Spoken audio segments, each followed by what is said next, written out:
बैठे राम लखन को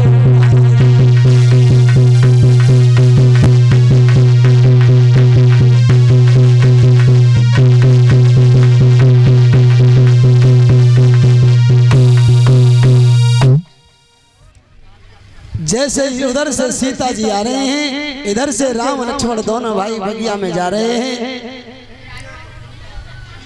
सीता जी की एक सहेली बड़ी चतुर थी, उसने कहा बहन आप यहीं पर रुको और मैं अभी थोड़ा बगिया में घूमने के लिए जा रही हूँ। बोले ठीक है।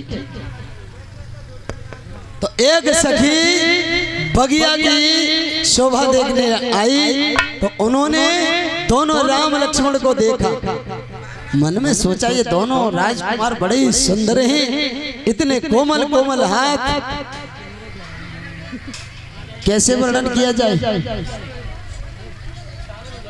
तुरंत भागी और जाकर के अपनी सहेली सीता को बताया कि सीता जी अपने बगिया में दो राजकुमार आए हैं, इतने सुंदर हैं, इतने सुंदर हैं।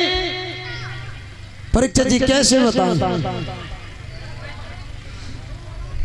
सखी सीता जी को समझा रही है कि बहन दोनों राजकुमार देखने में इतने सुंदर हैं, इतने सुंदर हैं कि मुझे तो नजर लग गई। सीता जी ने कहा क्यों रे, सुंदर वो है और नजर तुझे लग गई।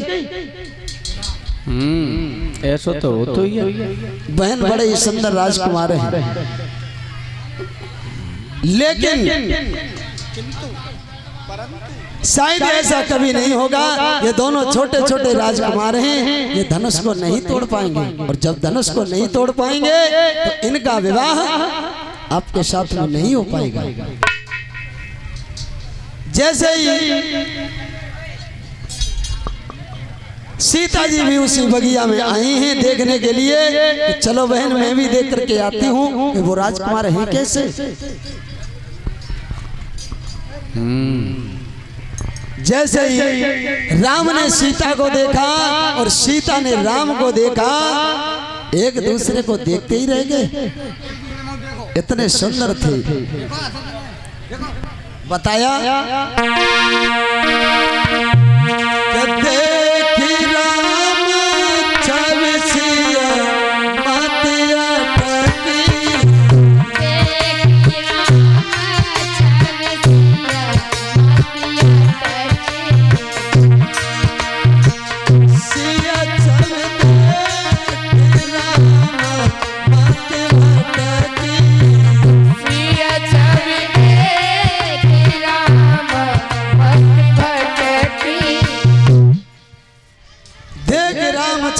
मतिया मत अटकी और सिया छवि देख राम मत।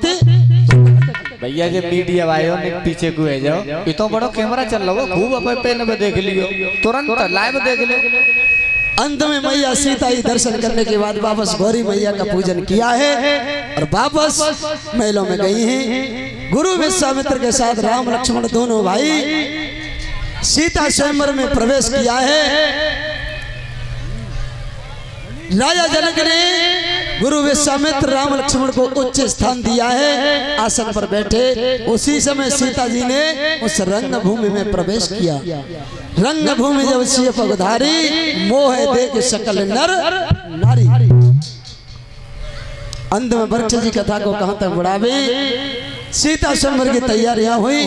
राजा जनक ने ये ऐलान कर दिया कि जो भी वीर इस शंकर जी के धनुष को तोड़ेगा वही वीर मेरी बेटी सीता जी के साथ रिश्ता जोड़ेगा।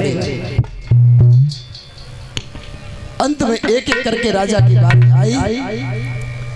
एक एक करके सारे राजा उस धनुष को तोड़ने के लिए जा रहे हैं, लेकिन उस धनुष को तोड़ना तो दूर की बात, किसी से हिला तक नहीं। कोई मामूली धनुष नहीं था। सारे राजा उस धनुष को तोड़ने में विफल रहे। जब किसी तरह से पार नहीं पड़ी तो भूप सहस्र दस एक ही बारा लगे उठावन टरेन टारा।